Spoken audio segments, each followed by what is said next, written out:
Now let's talk about REITs, real estate investment trusts. These are another way to invest in real estate, but they work very differently from the DPPs we just covered. A REIT is a company that owns, operates, or finances income-producing real estate. Think of it as buying shares in a company that owns a portfolio of properties, like apartment buildings, shopping malls, office towers, or hotels. The key benefit is that you get exposure to real estate without having to actually buy property yourself. You don't have to deal with finding tenants, maintaining buildings, or coming up with a huge down payment. You just buy shares like you would any stock. REITs can be structured as corporations or trusts, and they generate income primarily from rent, mortgage interest, or property sales. The tax treatment of REITs is where things get interesting, and this is something the test will expect you to know. To qualify as a REIT and avoid paying corporate income tax, a company must distribute at least 90% of its taxable income to shareholders. That's the magic number, 90%. When a REIT meets this requirement, it pays no corporate tax on the income it distributes. This avoids the double taxation you'd normally see with a regular corporation, where profits are taxed at the corporate level and again when dividends are paid to shareholders. However, here's the catch for investors. The dividends you receive from a REIT are generally taxed as ordinary income, not as qualified dividends. So while the REIT avoids corporate tax, you pay tax at your regular income tax rate, which is typically higher than the rate on qualified dividends.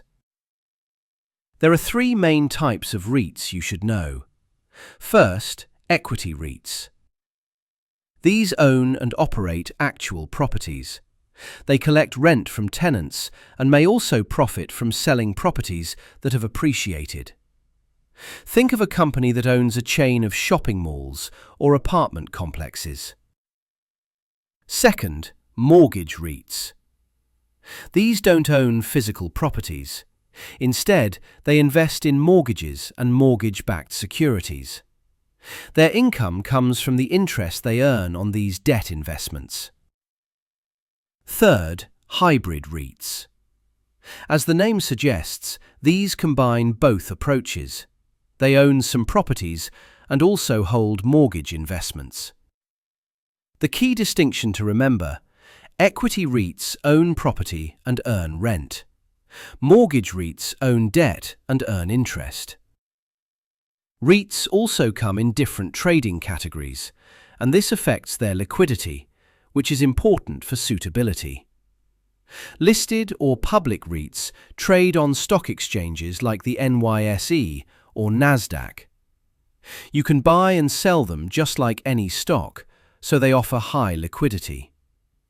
They also have to file reports with the SEC, so there's good transparency. Non-listed public REITs are registered with the SEC but don't trade on an exchange. This is a key point. Just because something is SEC registered doesn't mean it's liquid. Without an exchange listing, these can be very difficult to sell if you need your money. Private REITs are only available to accredited investors and have the lowest liquidity of all. The test may try to trick you on this. Non-listed REITs are SEC registered but still illiquid. Let's cover the main risks with REITs. Interest rate risk is a big one. REITs often borrow money to finance their property purchases, so when interest rates rise, their borrowing costs go up.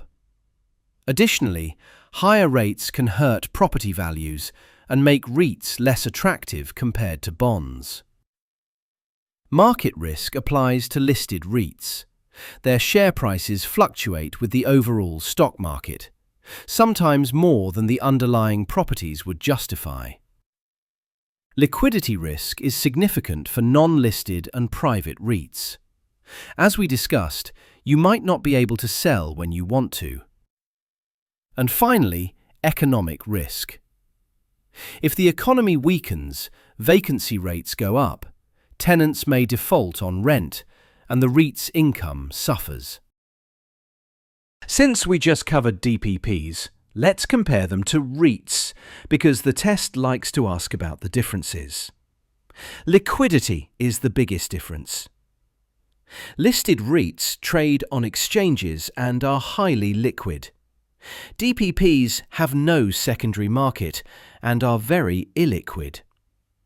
Tax forms are different too. REIT investors receive a 1099 showing their dividend income. DPP investors receive a Schedule K1 showing their share of partnership income and losses. Here's a critical distinction.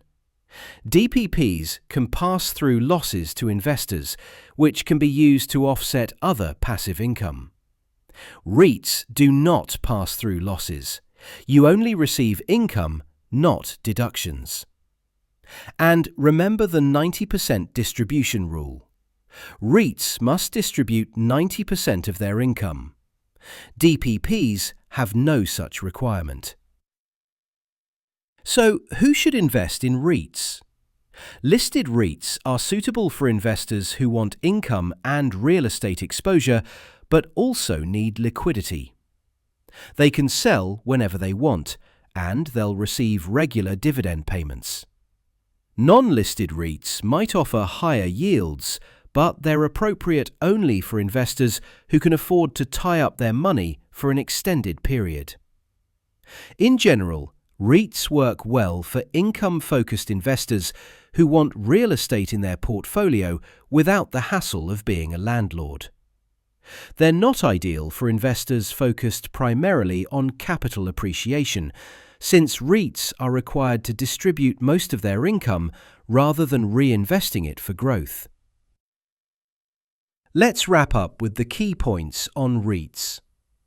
REITs let you invest in real estate without buying property directly. They must distribute at least 90% of taxable income to avoid corporate tax. Equity REITs own properties and earn rent. Mortgage REITs hold debt and earn interest. Listed REITs are liquid. Non-listed REITs are not, even though they may be SEC registered. And finally, REIT dividends are taxed as ordinary income, not at the lower qualified dividend rate. That covers REITs. Now let's test your knowledge with some practice questions.